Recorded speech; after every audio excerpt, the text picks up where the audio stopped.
Do you believe in saving or living in the moment? Let's talk. So I believe in both. I believe that you need to save and have money for a rainy day, always. Or as my grandma would say, get Bex money and your pot money, right? So I think you need to have savings at some point. You need to have something put aside for a rainy day or what ifs or whatever, especially if you have children. But I also believe you have to live in the moment, for many reasons, because there's so many people that they decide that they're going to live their best life, they're going to enjoy life, they're going to do things when they retire. When they get to retirement, they've got all these illnesses, these ailments, they're in so much pain, and they just want to sit down and relax. They don't even want to travel. They don't want to do things on their bucket list. They don't want to do anything.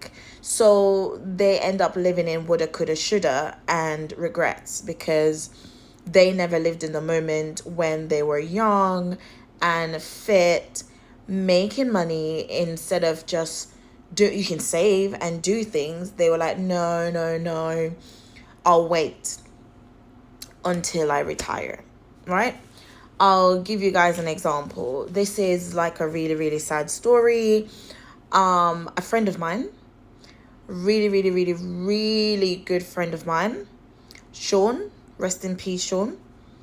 The nicest, most amazing guy ever. He was always there for me. He loved my daughter Jessica as his own. My mom loved him. He was just an overall nice person. And Sean had a job. He had a side business. He owned 2 houses in the UK, and he had his children and everything. And I used to say to him, Sean, you need to live. You're earning good money. He would go to party and stuff, which is fine, and he would enjoy it. But he didn't drink, because he was scared of ever drinking and like meeting an accident or DUI and not being able to drive. And that was the biggest fear for him, because for his job, which he had a steady job for 20 years, he needed to be driving. So he didn't really drink. So, which is respectable for him. And he was like, yeah, when I retire, I'm going to retire at 50. And when I retire, I'm just going to be living my best life. I'm going to be traveling. I'm going to be going to my house in Jamaica more. I'm going to be doing a lot. We had this conversation several times. The worst thing that happened out of the blue, he went to Jamaica, stayed there for, I think it was 2 weeks, and he had phoned me from Jamaica, and he said his leg is hurting. And I was like, oh, you need to check it out when you come back. Came back, it stopped hurting. Then it would stop. It would start again. He takes painkillers, whatever. I think it went on for about a year, and we kept saying, like, myself and other friends kept saying, you need to check it out. Never checked it out. They told him it's cancer. So now we had a conversation. Other friends had conversations with him. Family had a conversation. I said to him, I don't know what you're going through in that retrospect, because it's a leg. When I had the tumor in my neck, I cut it out, and he said he don't want to lose the leg. And I feel like if you can cut something off and it stops the problem, you should. He's a proud guy. He didn't want to be walking around with one leg. Anyways, unfortunately, the disease took him and he died. And I sobbed. I cried for months. And even until today, years later, what he bought me for my last birthday present, every time I wear them, so he bought me boots, and he bought me these Zara boots, he bought me 2 dresses, and we went to Nando's for lunch, and we had gone shopping. I still wear them till today, and every time I wear it, I wear the boots like it's going out of fashion. I remember him, and I say I'm enjoying my life for both of us. But the reason why I shared this story, he died before he could turn 50. and he worked his ass off. He had good savings. He owned 2 homes in England, one in Jamaica. He had a nice vehicle. He had a proper job. He had his business on the side, but he never lived. The only place he would go was to Jamaica and back, and that's it. Sometimes he didn't even book his holiday off work. And I used to say, you need to take time for yourself. You need to enjoy life. You need to go to a spa. Enjoy it. Do things with your girl. But he was so focused on getting everything done and saving and this and that to retire at 50. And unfortunately,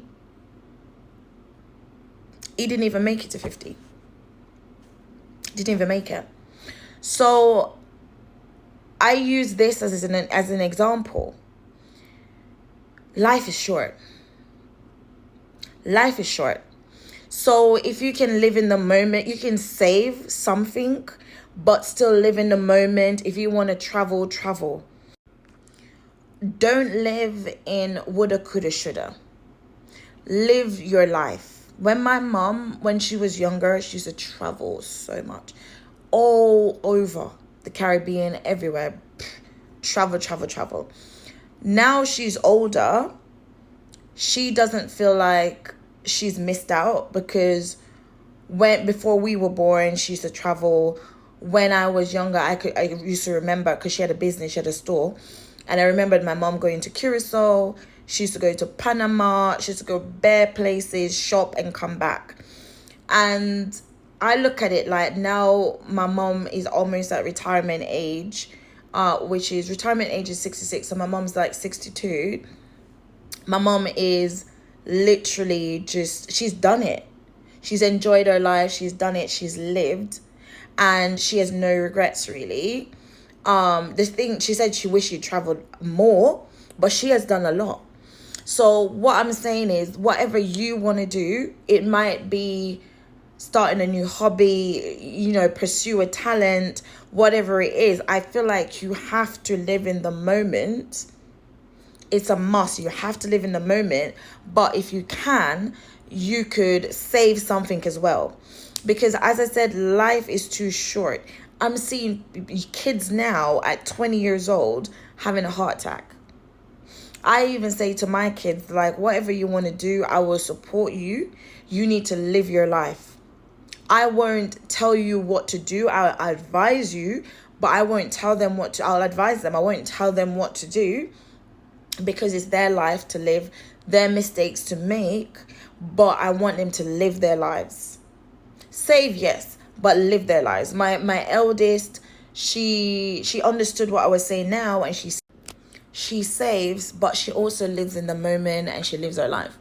I took her to DR 2 years ago, her, my other daughter, my mom, like 3 generations. We went on holiday together.